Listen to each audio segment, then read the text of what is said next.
collecting people from all around the world at different stages of their guitar building journey. You can join us over on our forum to seek advice or share tips on guitar building processes, materials and tools, or just to share your builds. On YouTube, we have a regular podcast of guitar building chat where you can join the live stream or watch back on past episodes. Our Instagram page shares posts of members' builds and links you direct to their accounts. And for those of you on Facebook, we've got a private group that you can join, share and chat along with. The Guitar Builders Collective is a welcome and open space for all, so do pop by and say hi. Great. Hello people. Choking on my tea there. Yeah, morning. So welcome. This week it's me and Scott as normal. We've got Mark with us, who I'm sure some of you have seen him on our show before. I think we first spoke with you November last year, Mark, and then you came back in January. Yeah. And then we've got Willis, our guest from Kentucky. Did you say, Willis? Yes, Kentucky. Fantastic. Just a quick background. I met Willis online when I was looking at various guitar forums on Facebook. So Facebook's got lots of groups, and I think partly because of the Guitar Builders Collective being on Facebook, I've been on Facebook more in the last 6 months than normal, and I was joining different groups. And as soon as I joined your group, the Luthiers Guild, Willis, you sent me a welcome message, which was really friendly, and I noticed how really supportive the group was there. But what intrigued me was the fact you meet up in person as well. So we're definitely getting to that in a minute. But just in case there's anyone watching that hasn't seen it before the live stream, as the introduction said, we're part of the Guitar Builders Collective, which exists as a forum. We're on Instagram, the Instagram page, which is currently led by Corey. It's a space where he shares images of other people's work. So if you're on Instagram, you're part of the group, you can share on there and you get to see just lots of different guitar builds. And then on Facebook, there's a little bit more of a sort of interaction with people showing their different builds as we go along. And we like in this chat to have a way of inviting guests on, like Willis. So I'll just say, if you're watching live, please join in with the chat. I can see it as it's going along if you've got any questions for Willis. And if you're watching in the future, let us know in the comments where you're from and what you think about the topics we've been talking about. I'm sure we'll be looking at the comments to respond to them. So, Willis, can you tell us just a little bit about what the Luthiers Guild is and how it came about? Actually, we started a nonprofit group of local luthiers mainly who wanted to get together and share ideas and advance what they were doing about building instruments and whatnot. And it's really exciting. We might meet monthly on the second Monday. And it's almost like my wife says, it's like a bunch of kids in a candy store. They come into the shop and they bring their products that they're working on, their guitars or whatever. And it's so much excitement. But we try to have a feature speaker every month. So as well. So. And is that feature speaker normally someone from the group, or are you inviting guests along as well? Actually, we invite guests. This past Monday, a couple of days ago, from Tennessee, we had the owner of Gallagher Guitars, which is a big name. He came in and done a great program for us. We had a month before that, we had the top inlay guy who does the inlay work for Gibson guitars, all custom guitars. We had him come in and do a program on his inlay work. So we are getting some big names. So yeah, I guess so. That sounds awesome. Really does. Yeah, because as I was saying to Willis just before we started, most of my interaction with other builders is online, and people get excited and share their photos and things, and you can definitely interact with people, and talking like this is great, but I don't think it's the same as really meeting up. So how do you get so many interesting people? Is where you're based just in the middle of guitar building world? Well, I'm very fortunate. We are directly in the center of the bluegrass capital of the world. home of Bill Monroe, for one, who's pretty much started the bluegrass trend. We have the International Bluegrass Museum and Hall of Fame within 10 miles of us, and it draws a lot of big names. So we get to meet a lot of neat people. We have who just joined our guild, our club last week, was a guy named Rick Ferris, who is the IBMA winner, who had a #1 bluegrass record. He was here last Monday. So it's pretty awesome. So do you think there's some sort of tradition connected to bluegrass music that makes people want to make their own instrument in that way? Well, I tell you, the bluegrass people are the most friendly people on earth. It's one of the few festivals and stuff you go to where you can actually walk up to a group of players and join right in and feel welcomed. So it's pretty cool. Crazy.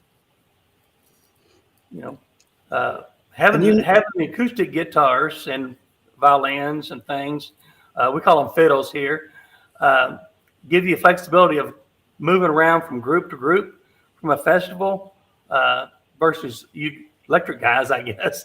So everybody kind of jumps around and joins in. It's pretty neat. That would be awesome. Mick's just mentioned in the chat how incredible bluegrass guitarists are.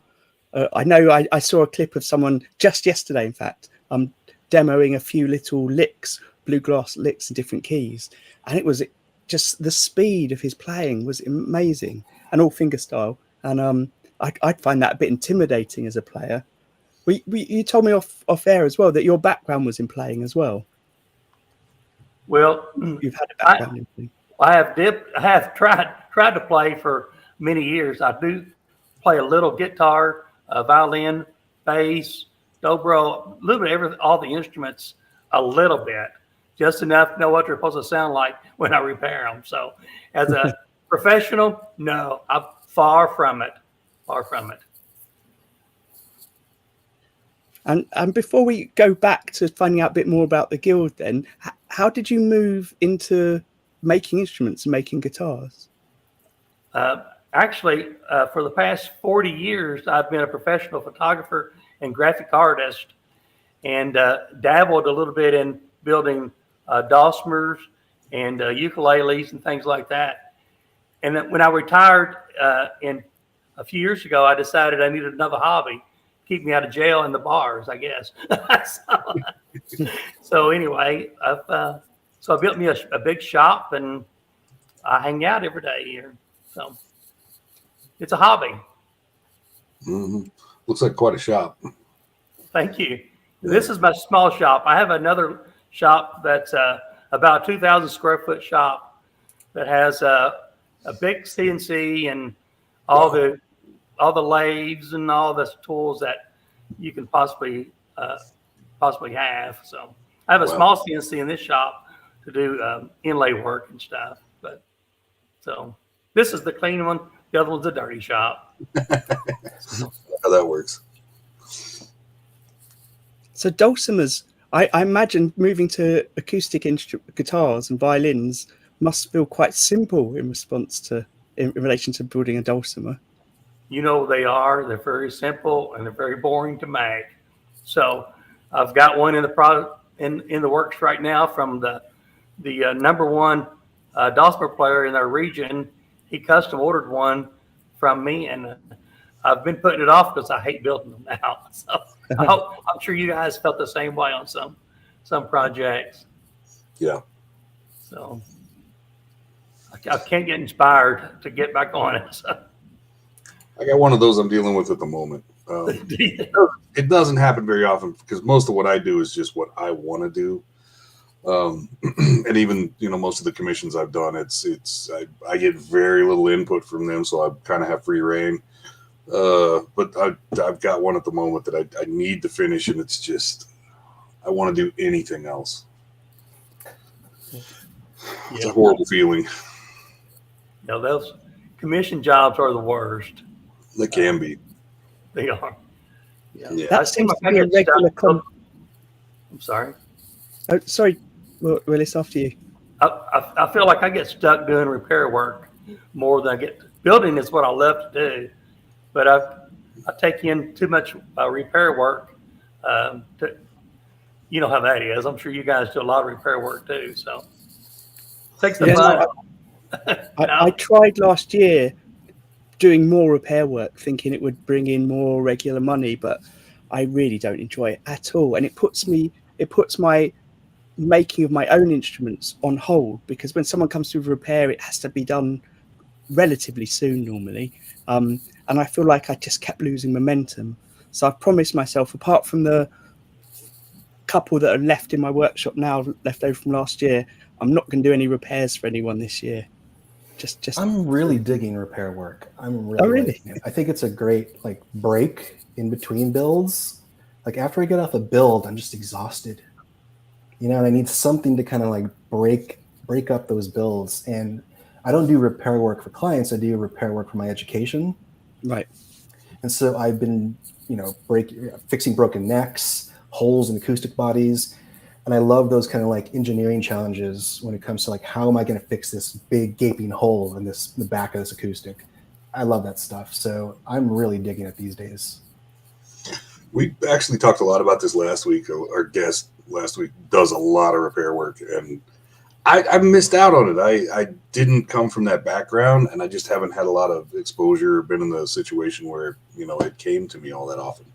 So, I feel like I'm in an island, in any way. So I've just never really had the opportunity. I've always thought that I missed out on some real advantage from, doing repair work. I think I've never built an acoustic guitar, Willis, but I'd like to. And I think there's kind of two ways you can sort of maybe jump into building acoustic instruments. And that is to start from scratch or reverse engineer an existing acoustic. And I think repair work gives you that opportunity to kind of take it apart, peek inside, and then put it back together. And I think that's just one method to kind of get into that style of building. Yeah. Thank you very much. We had Glyn from Mr. Glyn's Pickups on a few weeks ago, and he used to run a repair shop for many years. And he said you get to know how all different instruments are built and all the different variations of things. Whereas sometimes as a builder, you might just stumble across something that works, and that's the way you're going to do it from now on. He gave the example of truss rods. People might make their necks with a particular type of truss rod that they like, and that's fine. If you like it and it works, that's brilliant. But doing all the repair work from different instruments, you get to see that variety, which maybe lends itself to you exploring new ideas, or each instrument might be done in a slightly different way. That's so true. And it's not just the variety, but it's the evolution. So I took apart a 1966 arch top. So I took the back off, and you can see the bracing of this 60 style arch top. And bracing back then was different than today, especially in an arch top. Same thing with this one up here. This is a 66 Stella. And you get to see the evolution of how guitars were built. So being able to have that type of those observations that you're making, it's just, it's priceless. Yeah, that would be. I wonder if there's an evolution, but then there's a point where things started to deteriorate. Plateau and deteriorate because of mass production. I know, Mark, you've talked about before now that, for example, with CNCing, you had that phrase that a CNC doesn't know where it is in the world. So mass production can now be done in places where it's cheaper to do it, but at the same quality, potentially, as anywhere. It's fascinating to watch those videos on YouTube of factories in China building acoustic instruments. It's just fascinating, the amount of automation that's going on there. Mm-hmm. So Willis, when you're building yours, do you have a particular model or design that you use over and over, or do you tend to vary each time? No, actually, for bluegrass players, they tend to lean more towards like the Martin style D28. That's kind of the sound that they're looking for. And most builders around here, try to lean toward those bracing patterns, a lot in the pre-war Gibsons. So bracing, you was talking about a minute ago, Mark, has changed a lot, but the bracing and the top thicknesses and the quality of the top is where all the sound happens, and it's kind of magical when you take a top and you start tapping on it and you start carving the braces some more and to get the tone that you're wanting. It's amazing. There was some time ago I saw, and I can't remember where or who or what, but it was it was an acoustic builder, but they were using like ultrasound to get a digital mapping of the sound waves of the top and it looked and sounded like the bracing pattern and all of these things was just this mix of black magic to produce this resonant top that resonated in certain ways and certain frequencies, so with certain notes it was just insanity. And I immediately thought, I'm glad I do electric. It's just a slab of wood with some stuff screwed to it. And I said this the other day, I feel like a caveman, sticking wood together compared to acoustic builders. I've always been fascinated in watching acoustic builds with all the crazy, different jigs and things that are specific to that. But I've never really thought about doing it until I saw a video of a guy making a ukulele, and I thought maybe I could do that. Someday I will have a drum sander and I will give it a shot, but it'll be a little while. Yeah. You have to have your drum sanders. I have 3 of them, and with different thicknesses of sandpaper on them, just to kind of speed things up a little bit, So Yeah. I want one so bad, but I feel like I don't know how I would even try to approach an acoustic type build without a drum sander. So yeah, your wood choice must be very important then, Willis. Are there particular, again for bluegrass, is there a particular choice of wood, or is that not necessarily a thing that people consider? Actually, is a choice of wood is one of the most important parts, depending on what type of sound you're looking for. If you're wanting a instrument that has a lot of attack to it, that you're going to be looking to sell to someone who does the actual picking and gets away from the band. You've seen them. You got people who does the rhythm. You got people who does the picking for the lead. Well, for a picking guitar, you'd want like an Adirondack spruce top because it has a lot of quick attack to it, but the sustain kind of falls off. Versus you want a Stickus top or a Carpathian or something, or would be made for like a rhythm player who kind of just keeps the rhythm and just moves on. So yeah, it's very important. The top wood is where the magic happens. That makes sense that you would have different styles for different playing styles. I hadn't even thought about that. Yeah, because within electric guitar, there's often a debate about whether the wood makes much difference to the sound or not. But it's totally different with acoustic because it obviously does. It clearly is an influence. And are those woods sort of local woods to you? Are they American woods? Are they imported? Well, actually, the Adirondack spruce comes from the Adirondack Mountains in the cold region. So typically a colder region wood has a tighter grain where the tree has grown a little bit slower. And that's usually preferred by a lot of builders.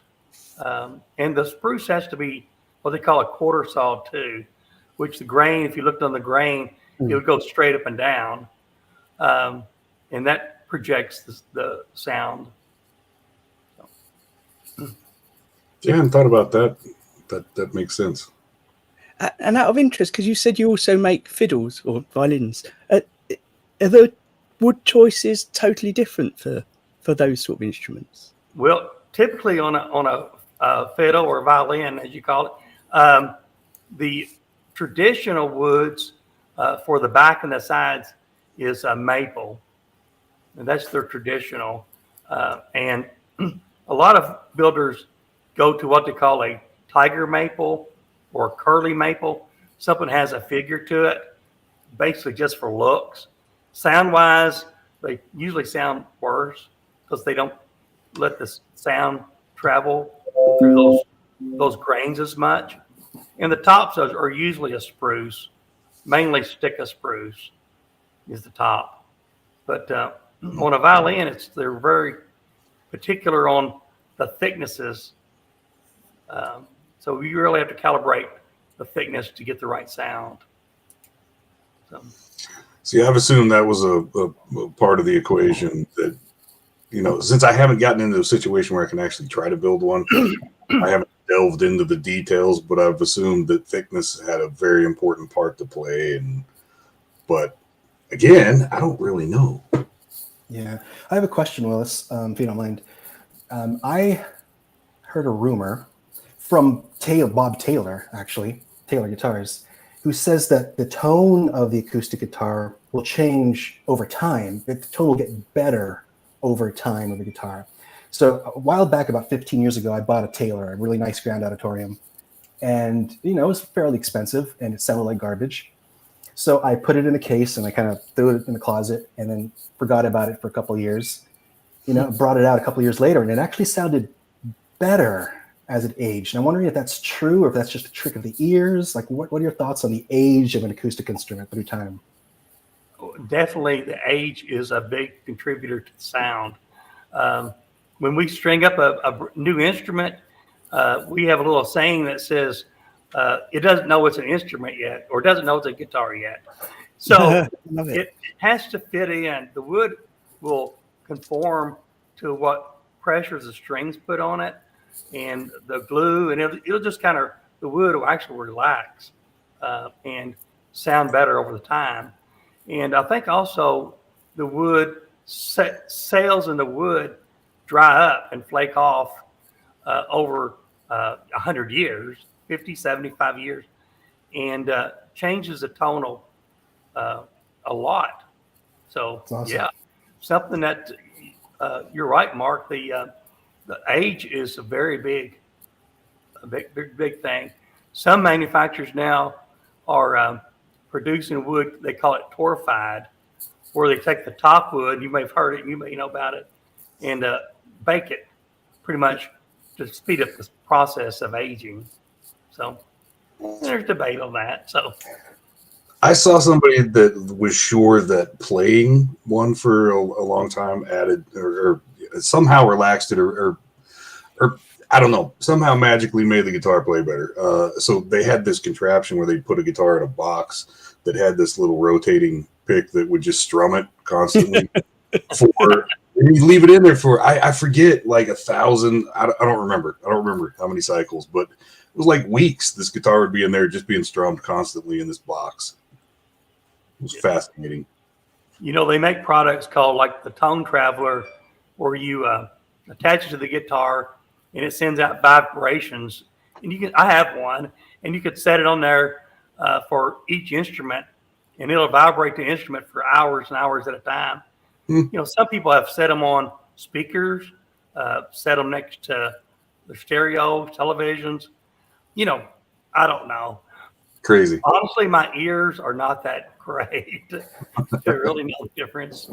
I mean, I'm sure a serious player can probably tell, but you can tell the difference from a new instrument versus a real old instrument. Mm. Yeah, I think you're right about a serious player knowing the differences that are too subtle for a lot of people to pick up. So with your instruments then, it sounds like there's a lot of people in your area making instruments. Do they go to players in the area, or do people make them for personal use? Actually, a lot of some of the instrument builders, they sell them all over. I've sold them from I don't know where they all end up at, but people hear about your instruments and they'll come in and they'll say, "Well, I was looking at a Martin guitar." I'm not knocking Martin guitar; they're wonderful instruments. But I was looking at so and so instrument and heard about yours, and they come in and play one, and we'll leave with one. I mean, that happens, quite often. And I've had some trade me a Martin guitar towards one. So that's pretty honoring. Yeah. But mainly there's so many young players with so much talent in our area. These kids are learning so quick with YouTube and other social medias. You guys know this as well. I mean, these kids these days can flat tear it up playing, and they're demanding higher grade instruments. I mean, honestly, we're going to have to, as luthiers, step it up to keep up with these young kids. So, and that was part of our thinking with the Luthiers Guild is what can we do to make these instruments, better, quicker, share some ideas that's going to be appealing to these kids that are just awesome players. And that's going to be tough. I just saw the other day, I was on Sweetwater.com looking at guitars. And now on Sweetwater, you can apply a plec fret job to any purchase, any guitar for $299. So for $299, any guitar you buy can be plecked before you even get it. That already is really crazy for luthiers, because I've seen the plec machine graphs, right? It's a laser that maps out the fretboard. You zoom in, you see the topography of the fretboard. And here we have luthiers eyeballing it with a notched straight edge, it's perfectly flat. Like, it's just crazy that we can't compete with plec machines.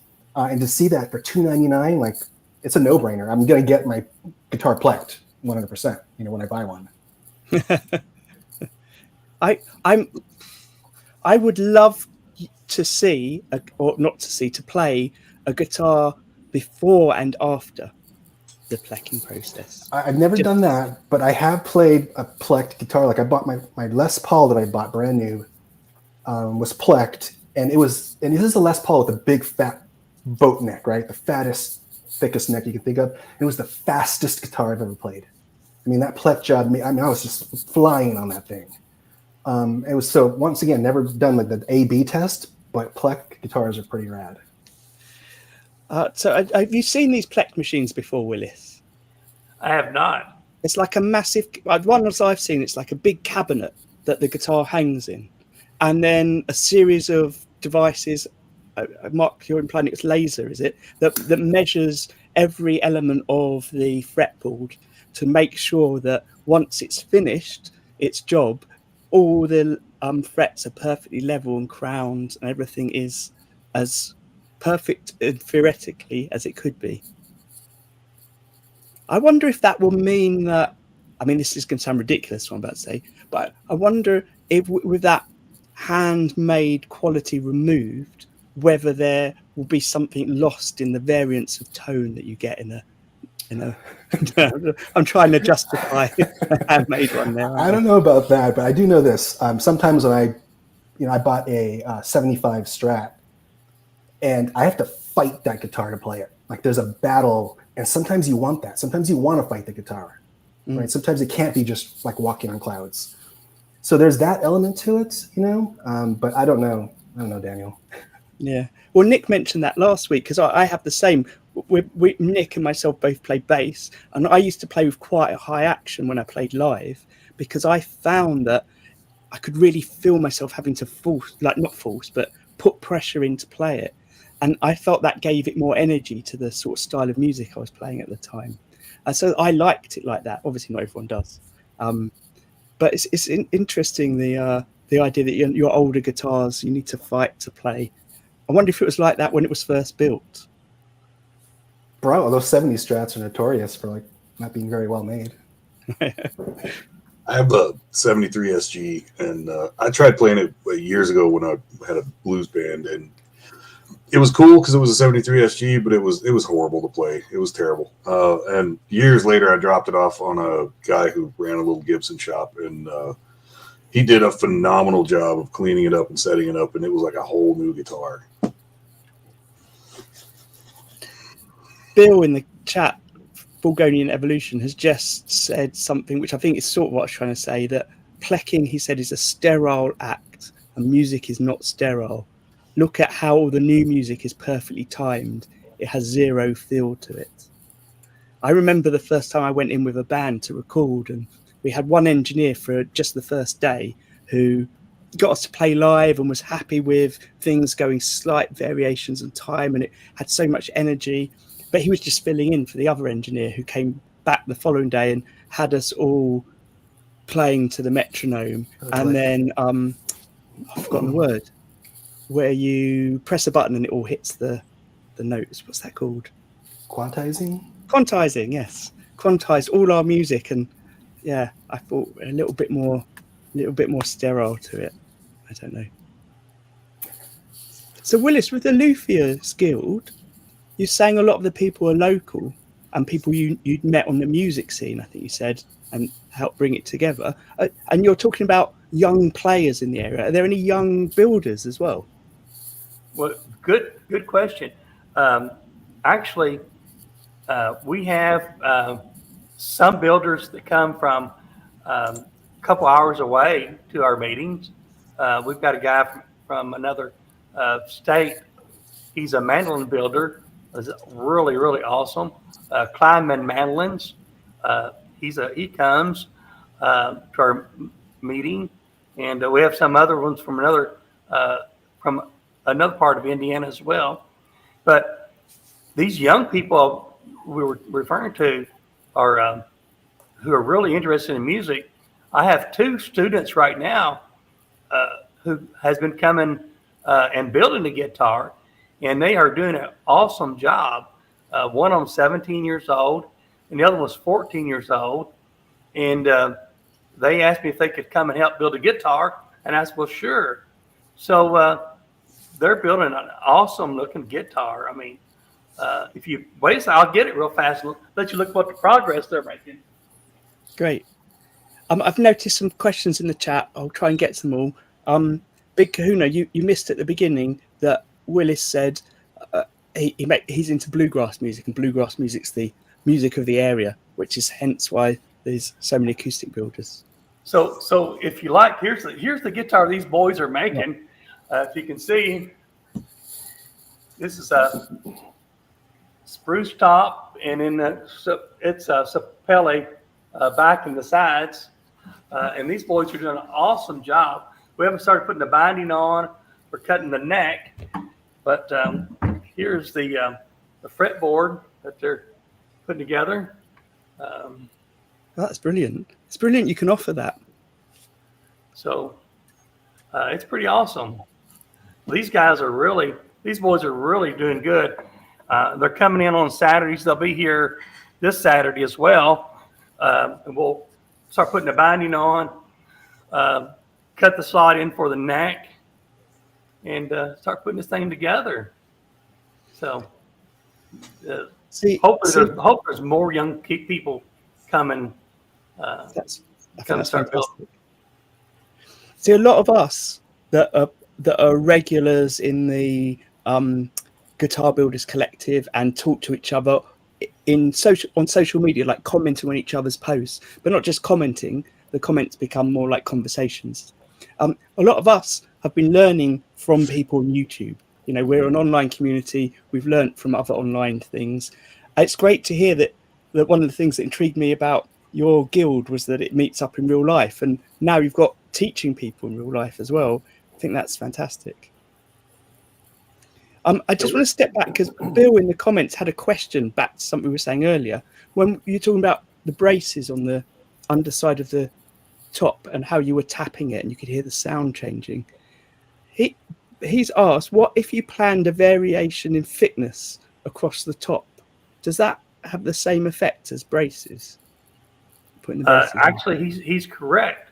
For instance, like a standard manufactured I'm going to pick on like Martin guitars or Gibson. When they're running those tops to a drum sander, they're running through a certain flat thickness of like 125 thousandths of an inch, which is about eighth of an inch as we know it.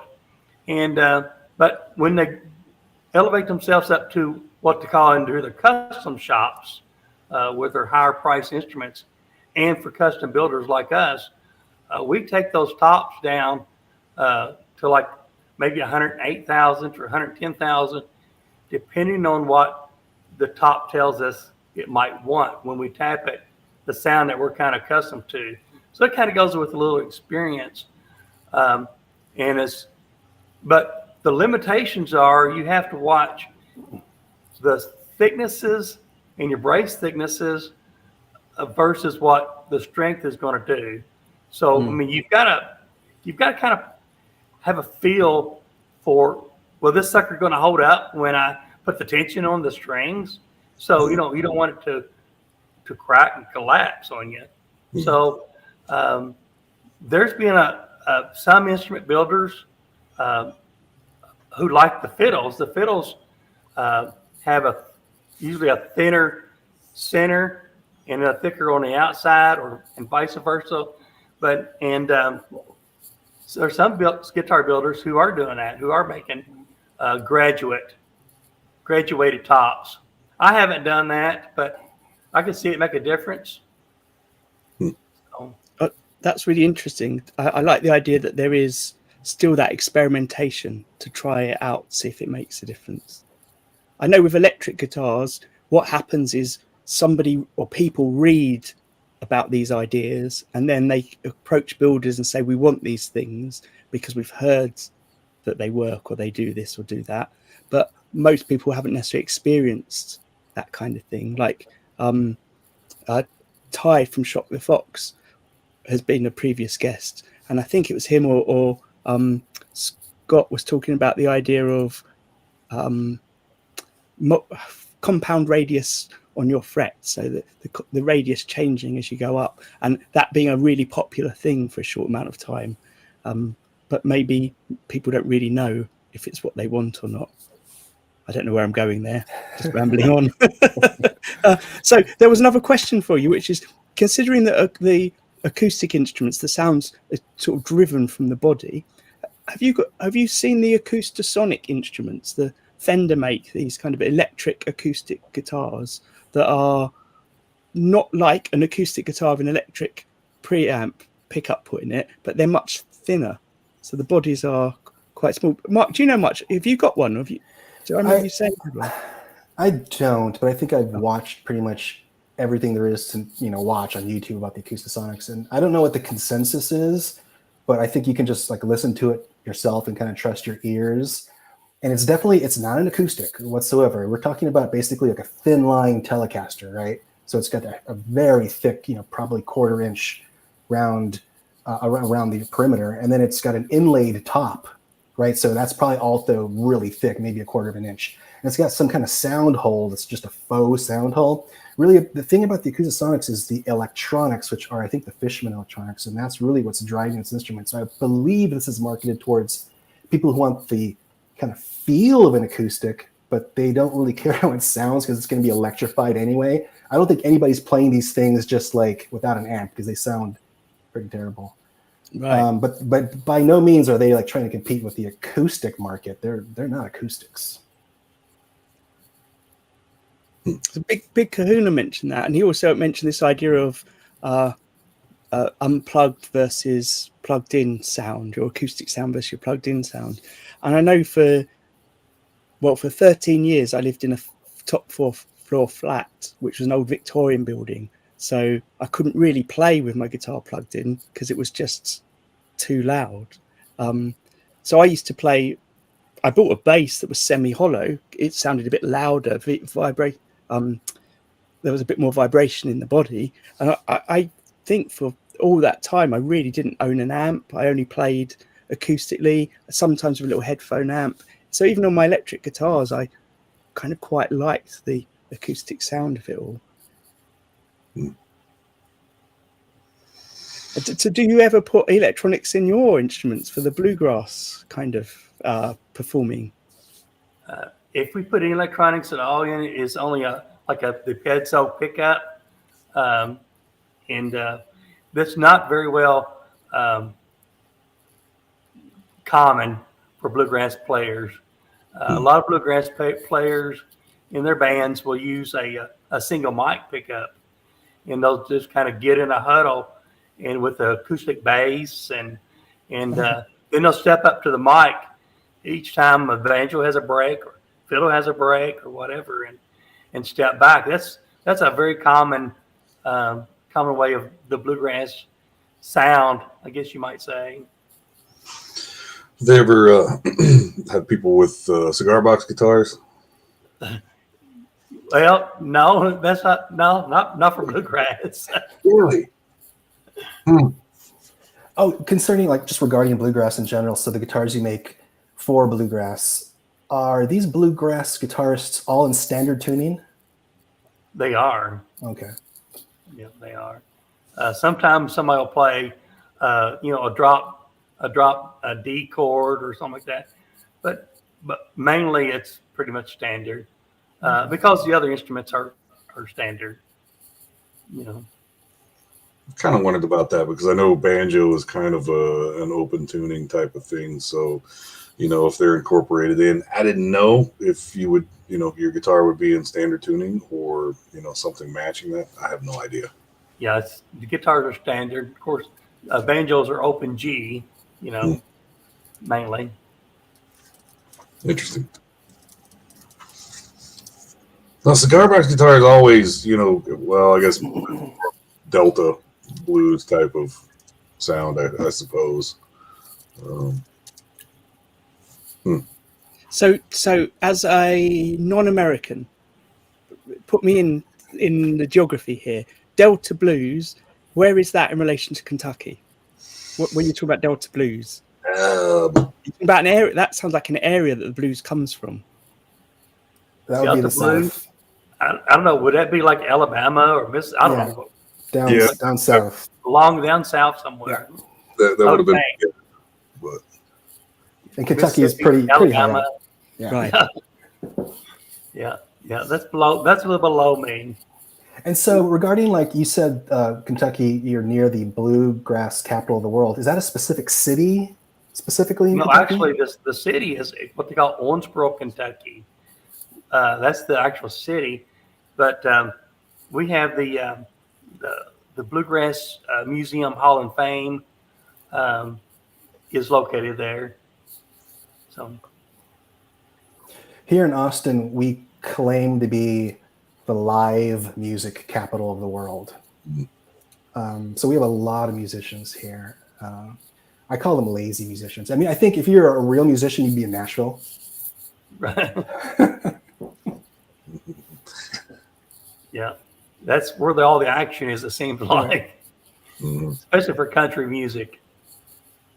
So. Yep. It's great to have. It's great to be in a place, Willis, where you have that history, but also that it's still evolving. There's still people playing, and that's led to your group coming together who are builders. It's fantastic to have that link. So we're pretty excited.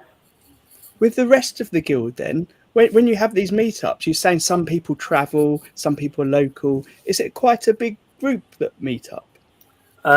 Well, see, Monday we had our monthly meeting, and we had about 20 in attendance, which is pretty good for a Monday night. So, yeah, it was very, very good, very, very good group. So, and we're a young group too. We've only started about 6 months ago with the guild. Oh, so right. Okay. Yeah, we're young, and we pick up people, and some people don't come. So you know how that it's going to pan out eventually. So we've talked about this a few times in the past, but in my experience in the past, the guitar builder community seems to largely be really supportive and good and nice and just generally happy people. The only time I've run into real negativity, it's generally been on Facebook, and I don't know what dynamic leads to that, but so I've kind of shied away from Facebook quite a bit in recent years, but I know there have to be pockets of decent people that are not like that. So I don't know. I don't know exactly where I was going with that either. Well, we try to form our guild as basically a non competing with each other. I think that I think when you compete with each other, I think that kind of makes hard feelings. We're always open for open criticism. If I bring an instrument out and I show it to somebody and I say, well, what do you think? I really want them to be honest. Sure. And say, hey, you know what? I think the intonation's off a little bit, or blah, blah. It doesn't matter. Maybe the finishing, and that's my problem, is the finishing. So, maybe it could be better. And if you can't take open criticism, you'll never get better. Sure. I think most of the negativity I saw it's more along the lines of real snobbery. Some people get to a level where they just really feel like I don't know, like they're policing the world on quality, or I don't know.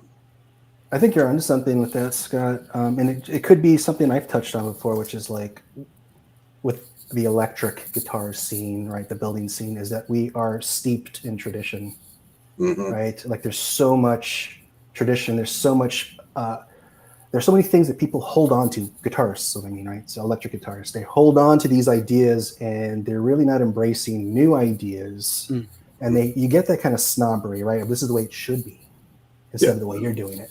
But the other thing I've noticed, and this is just an opinion, is that I feel like in our electric guitar building community, which is different than yours, Willis, is I believe that the guitar player a lot of times is divorced from the building. Like we see a lot of building YouTube, a lot of building, teaching, but where's the guitarist in this? Where's the musician? Where's the music? But with Willis, what he's saying is that it feels like the community, the music community and the building community are just like right there. And we don't see that in our community. What do you think, Daniel? Yeah, well, that's what I wondered about, having that actual in-person interaction with people, if that changes it somehow. Or the location where you are. So when I meet up at the few times I meet up in person with other luthiers, it's always when there's players around. So it's always at shows. So I've got a few friends that are on YouTube. They have that, one of them or two of them do review channels on YouTube of gear, and they're amazing players. And two of them have educational channels where they run lessons and you can sign up for their courses and things, and they'll be at the shows playing the instruments and you can talk to them about the playing. And it is very different, because one thing I'm trying to do at the moment, but not successfully, is get the word out about this live stream we do to people that play as well, because I think there's a crossover where people that play get to a point where they might be interested in knowing about how the instrument is made. And we often talk about some of those things that we have to do when we make a guitar. Like Scott always says, it doesn't really, the last thing you do, the setup, is what people notice when they play, when they first pick up your guitar and they're playing. They notice the setup and how it sounds and how it plays. But a lot of guitarists don't understand how that works. And I think having that kind of knowledge and then further knowledge about how a guitar is made can help you have more control over your own instrument. And when you see really well-known players being interviewed, they often talk about their instruments and how it works, and they know it. But for the average person that's learning to play guitar, they don't know those things. And I want them to embrace this as well. But you're absolutely right, Mark. Our community doesn't have much to do with players in. Willis, there's another thing I do, which is now monthly, where I put together a little compilation of clips of builders doing things. So it might be a half-hour episode with 10 3-minute clips. And those clips might include, the last one, Mark had something about how to properly set up your CNC for CNCing neck pockets. And we have people talking about how you carve a heel joint and things like that. And what I was trying to do was have one player on each week talking about what makes a guitar right for them when they're playing.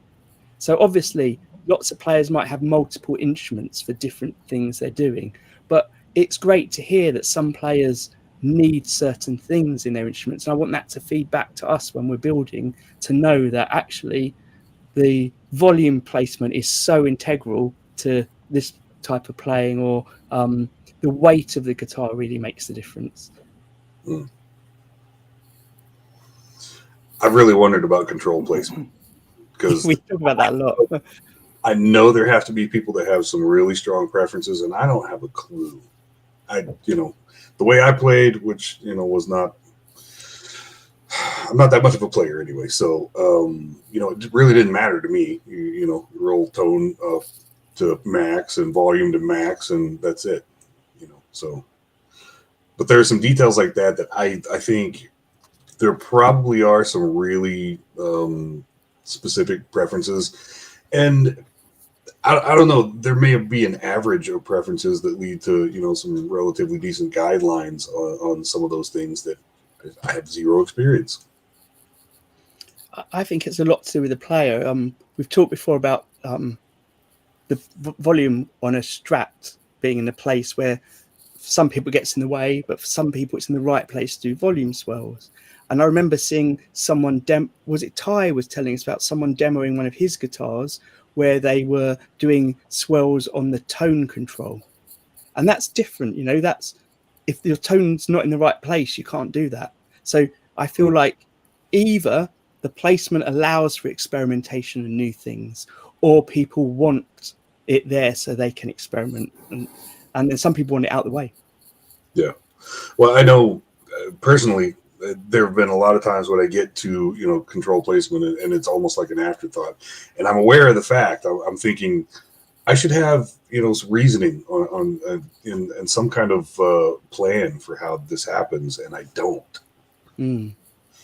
I just want to step back to that idea that some Facebook groups are less friendly. And Owen mentioned that he'd been on a Facebook group. There's so many with the word luthier in it, where it was a bit more confrontational. And I know that someone that's part of the Great Guitar Build-Off had, unfortunately, some real negative comments because of their placement of their controls, which put them off wanting to build for quite a while. And I feel like that you need more of a constructive, safe place, which sounds like the Luthiers Guild is, Willis. You want people to give you constructive feedback, but not to judge you on it, which is one of the things that I find some of the Facebook groups do. And one of the things that annoys me the most on some Facebook groups is people will put up something they've done where something's gone wrong and they'll ask for help. And people will comment, and there'll be a range of comments on different ways to help. And I've seen twice people have literally put it up because they need help, read the first comment, gone away to follow the information given on the first comment, and all the following comments have been, don't do that, don't do what they've said, that's not going to help you. But it's too late, that person's already run off and done it, and it's made it worse. And you kind of feel for that when it's online, it's not immediate, your response, so you don't know, you've got to wait for things to build, whereas when you're in person you can have that immediate discussion sometimes. Most of what I've seen is somebody post something where they need some help, and all the comments are just roasting it. That's a shame. Not productive. But it's great to find friendly ones. The Guitar Builders Collective one is definitely friendly. Like I said, the first thing I noticed was your friendly welcome, Willis, and people on your group being friendly and suggesting interesting things on it. So I enjoy watching that. Willis, one of the reasons a lot of us have come together as well is through not just an online community where we've met to talk about guitar making, but many of us put up photos of our builds and videos of our builds. And Mick in the chat has just asked, have you ever filmed yourself building or shared in that kind of way on social media? I have not. I've never gotten around to doing anything like that. No, just basically no. How about that? That's fair enough. No, there's no reason anyone ever has to put things on social media, but there was a competition that's been running the last few years. So a bit of background: during the pandemic, a large electric guitar YouTube channel, Crimson Guitars, run this event where they got some other YouTubers to build guitars and share the process online for a kind of competition. And lots of people that were watching decided they would build along as well, because, you know, a lot of people locked down in a space or can't go to work. So they wanted to build along and do things too. And what came out of that is, because the initial idea was YouTubers building for us to watch, everyone started filming as well. So that led into a yearly competition, and partly because of that, people, I think a lot of people in this community feel like you have to film when you're building to share. Because when you're online, sharing online, you've got to share something, sometimes photos. Well, as a photographer, Willis, sometimes for non-photographers, our photos don't do it justice. But maybe if we were talented enough, we could do that. I know, Mark, you talked about the importance of photos for the Great Guitar Build-Off this year. This year, it seems like they were judging based on the photos. So yeah, I made sure that the photos were, you know, telling a story. Well, after 40 years of being a photographer, I have no desire to take photographs anymore. Does that make any sense? When we went on vacation, the camera was left behind. So I have zero vacation photographs. So that makes sense. Yeah. Yeah. I'm sorry, go ahead. I was going to say, do you ever play your instruments as well live? Because you said off camera that tonight you have your regular bluegrass meetup where people get together and join in, kind of rotating round on stage. Well, occasionally we do tape a couple of different times just for fun. Maybe someone's got a neat little song, and we'll may tape something, but it's not real common. We have about 15 players or so, and we just sit around in a big circle. My wife plays upright bass, which is really neat, and each person takes a turn. They have our rules are you can play whatever song you want to play, whatever key and whatever tempo, but it's your turn. So after your turn's over, the next person. So, you know, there's no criticism of, you know, well, you played that too fast, or you should have played that in F instead of D, you know. So it's kind of a mutual understanding that, you know, we're all here to have a good time. There's very, very few that are really, really good players, you know, outstanding players. There's more in the mediocre range. And mainly it's just a time just to get together and have fun. Fantastic. So, and do you play instruments you've built? I do. Yeah. Yeah. Usually I get, there's usually so many guitar players, I'll usually either play the fiddle or a mandolin, just because there's too many guitar players. I like playing guitar, so it seems the easiest to, you know, strum along, I guess. I know Arran, that's often on the show. He can't be here at the moment, but he performs relatively regularly with a band where it is rotating musicians performing at a charity event. And he was, last time I spoke to him, he was looking forward to playing his new build at that, because I think he was saying there's a moment sometimes when you're playing and you're in the music and it's all like really exciting, enjoyable, and you suddenly realize that you're creating that music with something you've built, which is extra special. I was just wondering if anyone in the discussion had anything they wanted to ask of Willis, either about bluegrass music or their builds, or also the luthiers group, luthiers guild. Sorry.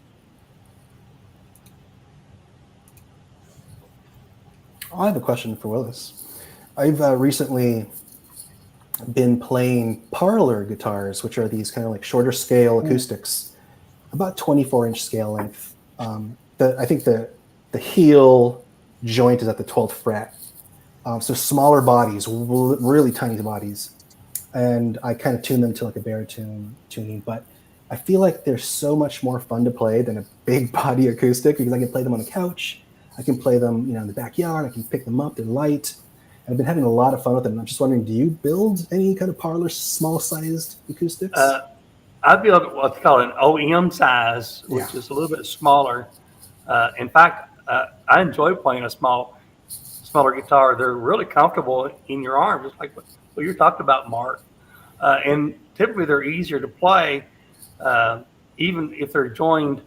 The shorter scales are usually easier to play because there's not as much tension on the strings. You all know that. Yeah. That works. So it's you can play a little longer. So for sure. Because I see all your templates in the background there. I'm just wondering, are those all like the Martin style designs back there? Actually, only one of them is the Martin style. Some of them are custom sized. I think one of them is a jumbo that someone requested. So it's a particular size that I created. I also have the resonator guitar, which would be a dobro style. I have one of those back there, in mandolin and ukulele. So nice. Yeah, I remember, again, sorry, I'm confusing myself if we said this on air or off air, but I think you said that before you built guitars, you were building some ukuleles as well. I was building ukuleles and soprano size ukuleles and dulcimers. Yeah. And, Scott ought to go ahead and build his ukulele because they're pretty easy. And once you do that, you'll be in the mood to build your own acoustic guitar. So it's only one step away, Scott. So that's my theory. But with the ukulele being that small, it would be less threatening. We might get. It's pretty much the same. It's pretty much the same principle as a full size guitar. So that'd be a great step for you. Yeah, less material. Easier to handle some tension, I would think. Just somewhat less intimidating, I guess. Yeah, I've probably made 30 or 40 of them. So my ukulele days, I hope we're over. Well, about 15 years ago in this country, ukuleles had a big sort of upsurge. There were some bands that were playing them in their mainstream music, but also it just seemed to be the thing, like the trendy thing for people to buy. And what ended up happening, which I thought was great, is because so many people were beginning to learn to play them and they are so accessible, that schools started to take them on as well. So I was friends with someone called the Uke Punk, and he used to just do a solo act where he covered classic punk songs on his ukulele. He had a short Mohican. He was in his 50s, very cool guy. But then he started teaching in schools. And I just noticed more and more, because my background is I used to work in arts education, and that meant I would go to schools quite a lot to work with teachers to help them think about how to teach art. And I'd noticed more often that schools would have these sort of bins full of ukuleles that would go around the classrooms. So this is for children at our primary schools, so under 10s, because it's such an accessible, easy instrument to learn. And prior to that, the common instrument that people would learn in this country would be the recorder, which is quite a loud, abrasive sound for parents, whereas a ukulele is not like that. And it's something that the whole class can sort of join in with because they're affordable instruments as well. And I just thought that was just a brilliant thing. And I hope it keeps going like that, because I think it's introducing people to stringed instruments is amazing, I think. I remember that resurgence 15 years ago. I remember when it blew up. I think even Eddie Vedder had a solo album with just ukulele or something like that. It wouldn't surprise me. Yeah. No, it felt like everywhere you went, there was in London, everywhere you went, on the music night at the pub or the venue, one of the acts would be a ukulele based, or have at least a ukulele player in it. I always meant to spend some time with one and figure out how to actually play one, but it just hasn't happened. I've seen some really pretty ones that make me, want to play just so I can have a reason to have one, but someday. Well, we had Stefano Capone on a few episodes ago, and he made one for the Great Guitar Build-Off that was just incredible, I thought, the look of it. Last year, the Toman little thing that happened during Great Guitar Build-Off, it was a kit competition. And so I ordered a kit so I could do the macaroni noises. But I ordered a ukulele kit, too, just so I would have one. And partly I was thinking kind of for, templates or whatever, just so I had some example of, scale and size and everything. I still have the kit. I haven't even opened it yet. Really, I was thinking someday I will get a drum sander and I can just try to make one from scratch and use that, basically more for templates. But it's still laying around. I think maybe it was that same competition. Didn't Chris Franklin build a double neck ukulele or something? Yes, buy them now, yeah. I forgot about that. Yeah, he took two kits and mashed them together. Yeah. Yeah, they look pretty cool.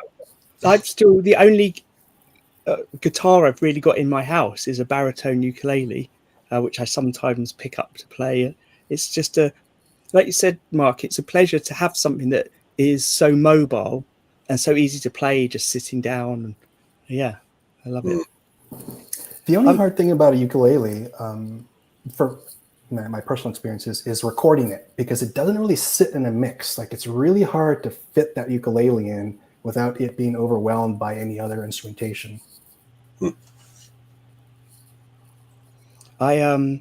In another life, I've got a separate YouTube channel of my ukulele covers, but playing along mainly with toys. So toy instruments that make noises and playing along with them.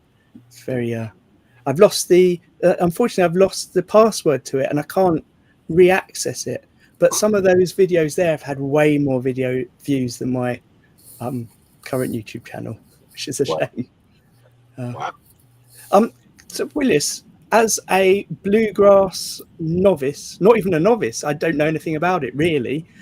What would you say is the way in for me to go and listen to some music? Are there any particular recommendations of either players or groups or sources to go and listen to? Oh gosh, there's a number of bluegrass people. Even if you go back and look up on YouTube some of Bill Monroe's, Jimmy Martin, some of the big names like that. Those are Earl Scruggs, banjo playing. Those kind of things will really get you moving.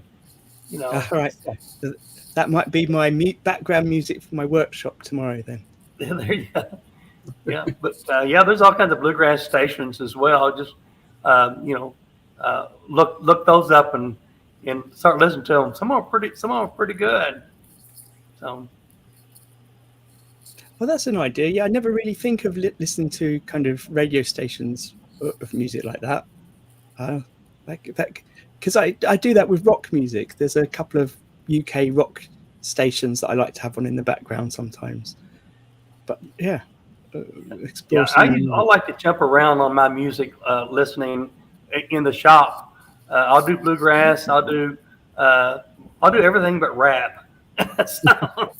so because I like a little bit of everything. I like all kinds of music, especially the old rock and roll. When you got CCR and some of those other ones. The Eagles. You guys know. That's where the real music. Tony Rice, Sam Bush.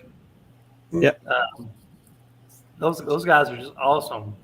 I want to listen to music in the shop, but I'm usually recording or recording bits and pieces here and there, and I wind up listening to music, and I don't want to stop and so I can record, and it slows me down in the shop. Well, I wear ear defenders that are like the sort of phone things that go in your ear, but they're headphones as well. And they do a really good job of blocking out the noise, and then I can listen to music while I'm working. I blast the music in the shop. It's just as loud as it can go. And Scott, I lose a lot of recording because of that. Yeah. Well, I mean, I had a video that got a copyright strike because there were 12 seconds of Twisted Sister in it. 12 seconds. It was barely enough time to pick out what song it was. It's annoying. But now that you mention that, the ear defenders, I totally forgot. I just got some ISO tunes from Crimson as part of the prize. Yeah. I haven't tried them yet, so I don't know. That may be an option. That's the make I use. They're very good. But I would love to just blast music loud as hell in the shop. I really would. Yeah, Willis, that's a thing that people have talked about on here before. The idea of, so I'm glad to hear you listen to music while you work. The idea of, do we work in silence or do we have the music on? I saw something the other day which was talking about the fact that there's been a lot of research now into the benefits of listening to music while you work and how it actually helps you focus more than it's distracting. And the research was partly done on surgeons. So a lot of surgeons when they're doing sort of major surgery have music on, which I always thought was a sort of a cliche from TV shows or films and wasn't really real. But yeah, it seems to be the thing.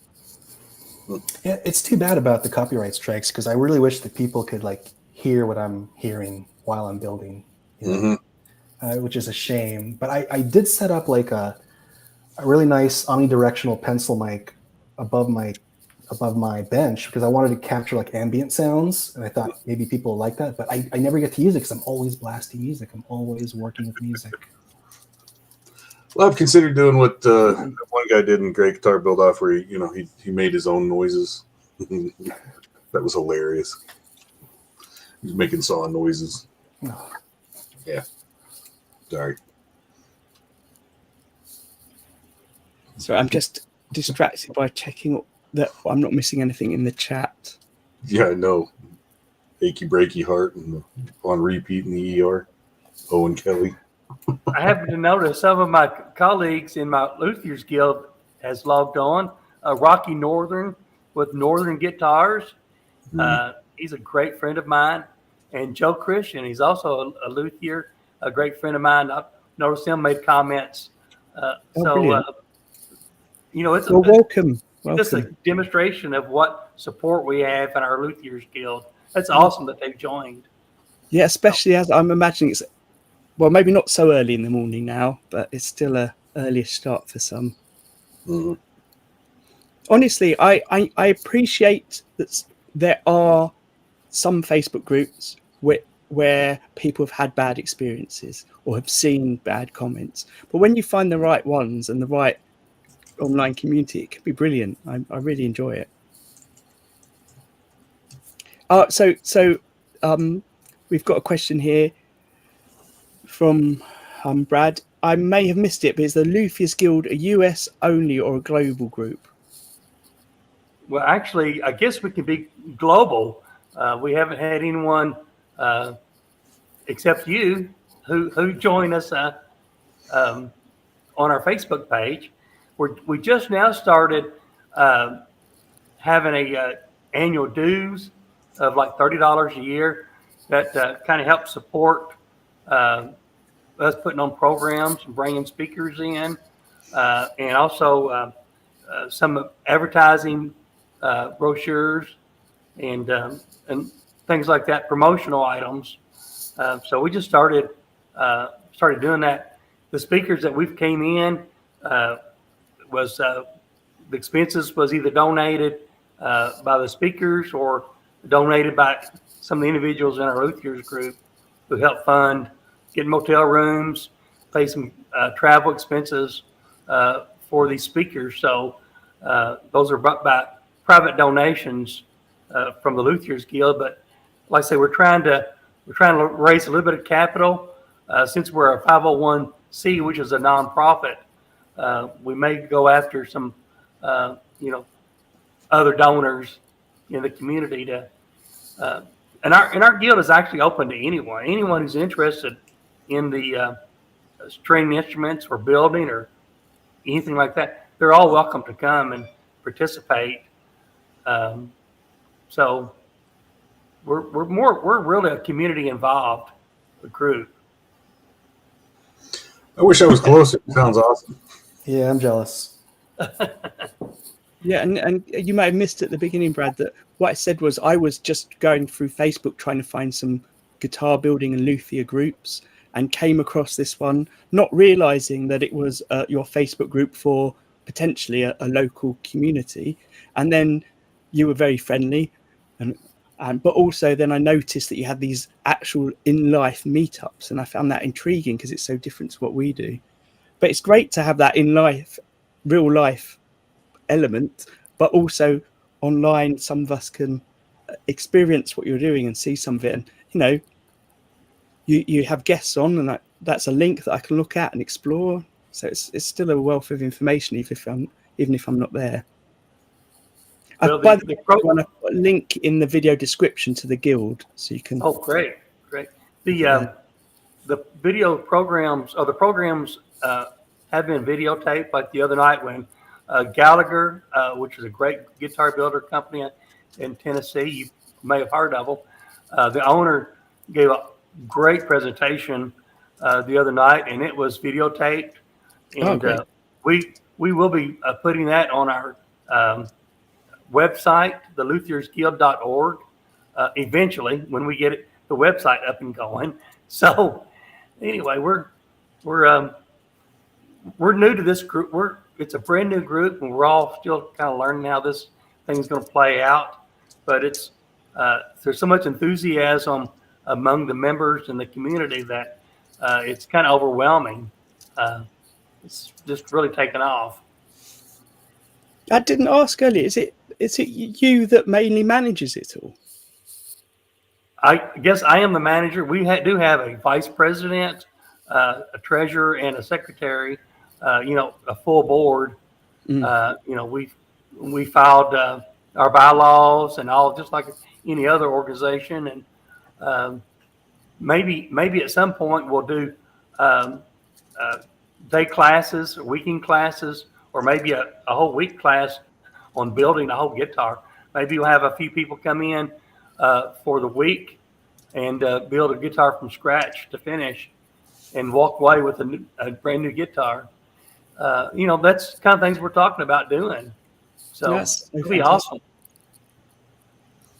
That would be cool. Maybe, Scott, you need to find your local area group. You said there's one that maybe meets. Well, no, it was a weird story. This little weird kid next door, I'm in an apartment, and I had very little interaction with this kid. And I just got home and I stepped out of the car, and this guy was like, "Hey, do you build guitars? Didn't I see you over on 66th Street with a bunch of guys?" And I was like, what a wild cosmic coincidence. I actually do, and I have no idea what you're talking about.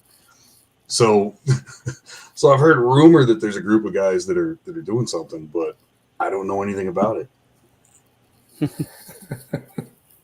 Well, there's someone there that looks just like you building guitars, so you better find out about it. Right? I have a coffee claim. So we've sort of spoken for an hour and 20, which is brilliant, Willis. What I'm saying to everyone is, this is what we have guests on and we chat to them, which is brilliant. We'll put the links in for you to go and find the Luthiers Guild and things. But in the future, we want this just to be a space where anyone can come and chat. So hopefully there'll be an occasion to have you back, Willis. I'm very keen to get at some point theme topics going on each episode, so there might be a reason to have certain similar builders in together to chat, if you're up for it. I'm up for it. Fantastic. Thank you for being so friendly, and not just here but welcoming on the Facebook group as well. Well, maybe we can get Mark and Scott to join our Facebook group as well. Do we? I know Scott's not a fan of Facebook, really. Are you? Oh, not necessarily. It's just maybe it's because I don't know. I've been there longer than most other situations. I've just had experienced the full gamut. I don't know. I'm not completely jaded against it. It's just, I don't spend a lot of time there these days. But yeah, that's fair enough. Sometimes you can have one bad experience and it puts you off a platform. There's so many different social medias to use.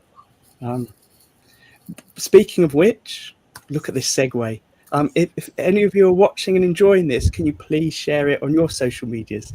It's like really helpful for us to try and find new people to talk to. And for me, I really enjoy it when someone stumbles across something I've made or been involved with, and they say how inspiring or interesting it's been in some way. And I definitely feel like we've been very lucky to have some very inspirational people to come and join us, like Willis and Mark. So it'd be brilliant to have the opportunity to share their knowledge with more and more people. And on that link, when we end now, I'm just going to have that 2-minute video we've got about the Jurgs Cup. So Willis, as a community, we've started up this kind of challenge for everyone to build along at the same time, to build something. And the idea is it will be a yearly thing.